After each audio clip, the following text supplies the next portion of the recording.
Ya, halo assalamualaikum warahmatullahi wabarakatuh. Ketemu lagi bersama saya ya di dunia tani. Oke, sahabat tani. Nah, untuk video kali ini apa pembahasan tentang? Oke, untuk video kali ini kami akan menjelaskan dan membahas tentang pupuk KCL. Jadi ada yang bertanya di kolom komentar ya.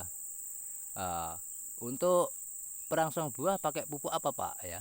Kalau di sini pakai pupuk KCL atau MOP ya, sama MOP atau KCL. Oke, kami akan jelaskan tentang pupuk, kegunaannya KCL ini apa aja dan fungsinya apa aja ya.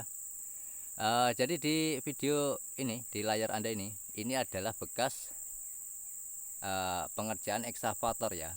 Nah, ini sangat dibersihkan.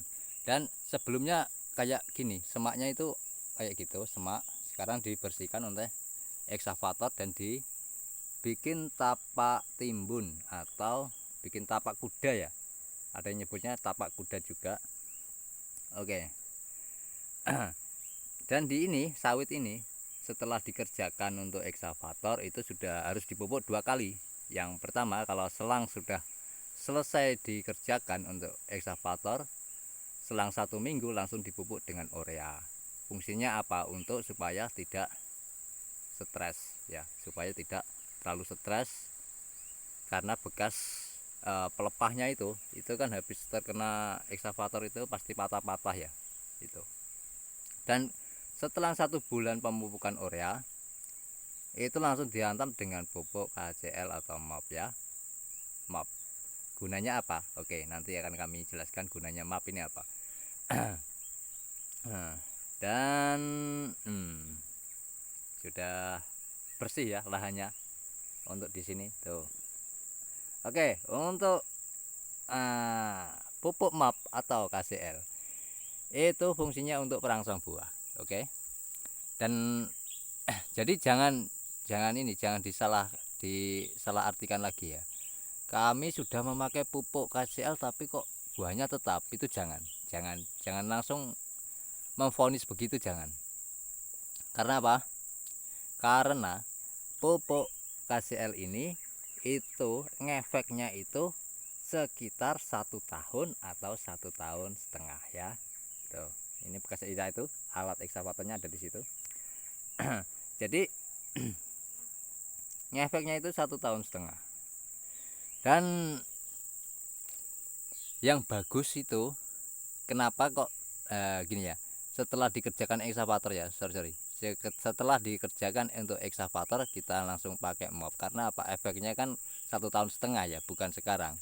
Makanya itu supaya itu kan ini nih, lihat pelepahnya kan dihabisin ya, pelepahnya itu sudah dihabisin. Jadi ya itu fungsi menghindarinya itu supaya nanti dalam waktu 1 tahun setengah dia bisa berbuah lagi dan selalu ada buahnya itu loh.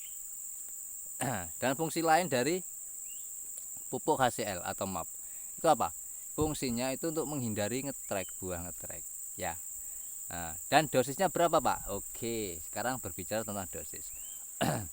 Sebenarnya untuk pupuk KCL ini dosisnya itu harus pas pada tanamannya, tanaman umur berapa dan dosisnya berapa. Oke, untuk tanaman yang mulai eh, menghasilkan TM ya, tanaman TM atau mulai menghasilkan untuk perusahaan-perusahaan besar atau PT itu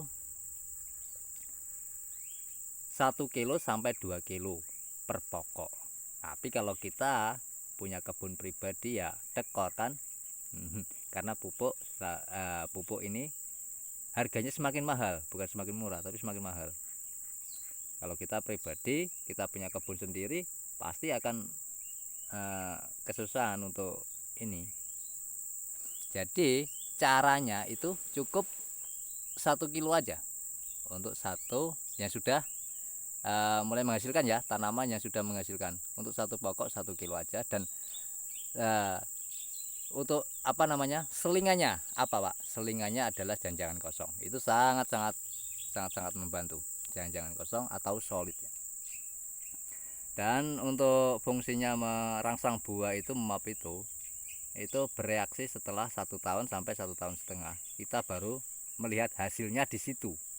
Karena meskipun pupuk ini mudah cair ya, mudah diserap oleh kelapa sawit, tapi nggak harus apa namanya langsung menghasilkan, cuman menunggu waktu yang tepat untuk itu. Kenapa itu terjadi? Kenapa perusahaan-perusahaan di ini tuh jarang buahnya itu nggak ada, itu jarang, karena rahasianya ada di pupuk KCL ini. Dan dalam 1 tahun yang perlu kita pupukkan KCL berapa kali, Pak? Kalau di perusahaan ya, ini pengalaman saya, kalau di perusahaan itu 4 kali dalam setahun. Tapi kalau kita untuk kebun pribadi ya itu ya pasti banyak modal ya. Kalau KCL itu 1 kilo aja, 1 kilo per pokok dalam setahun 4 kali KCL itu pasti banyak modal. Jadi caranya supaya sawit kita tetap hijau dan buahnya ada terus dan batangnya besar ya, dan batangnya itu besar, triknya kayak gitu. Jadi cukup 1 tahun kita kasih separuhnya, jadi 2 kali KCL. Dan selingannya itu ya harus banyakkan organiknya, itu pupuk organik kayak janjian kosong dan solid bekas ini ya apa dari pabrik kelapa sawit ya, atau di itu. Oke, sudah paham dari situ untuk penjelasan tentang pupuk KCL. KCL itu apa sih? KCL itu adalah kalsium dan magnesium. Oke, sudah paham ya dari situ. Jadi sangat perlu dibutuhkan untuk kelapa sawit yaitu KCL. Itu sangat bagus dan penyerapannya 1 tahun setelah pemupukan atau 1,5 tahun ya. 1,5 tahun baru kita merasakan hasilnya itu. Jadi sebelum ada kontroversi yang ini saya pupuk KCL kok sudah buahnya tetap aja tidak ada ini, nah itu kan sebelum itu saya bikinkan videonya tentang pupuk KCL itu, karena dia apa, prosesnya itu lama, butuh 1 tahun sampai 1,5 tahun ya. Oke, dari sini sudah paham ya penjelasan tentang pupuk KCL, dan semoga bermanfaat bagi petani sawit. Oke, ini apa ya, pembuatan video ini saya ambil di tanah mineral ya, tanah mineral, dan cara mengatasi ya begitu. Ini sudah hampir 2 kali pemupukan, baru 1 kali ya untuk urea pertama karena sudah dikerjakan untuk eksavator. Dan nanti setelah 1 bulan setelah pemupukan urea kita hantam dengan pakai MAP atau KCL lagi.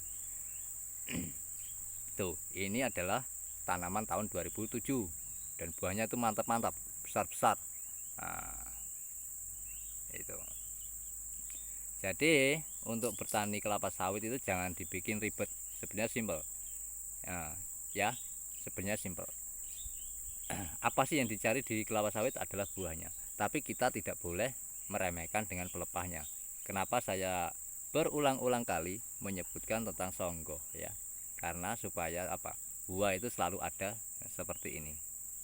Seperti ini. Buahnya selalu ada. Ini sangganya tidak pernah telat, tidak pernah digantung. Oke, kalau di buah digantung itu akan mengurangi berat janjang kelapa sawit, itu pasti. Meskipun dia buahnya besar tapi tidak ada beratnya, minyaknya pun tidak ada. Nah, oke, dari situ sudah paham ya.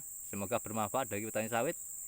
Semoga sejahtera. Salam dari saya, Dunia Tani. Oke, saya kira dari sini sudah paham dan mohon maaf jika ada salah kata ya. Dan saya akhiri, wassalamualaikum warahmatullahi wabarakatuh.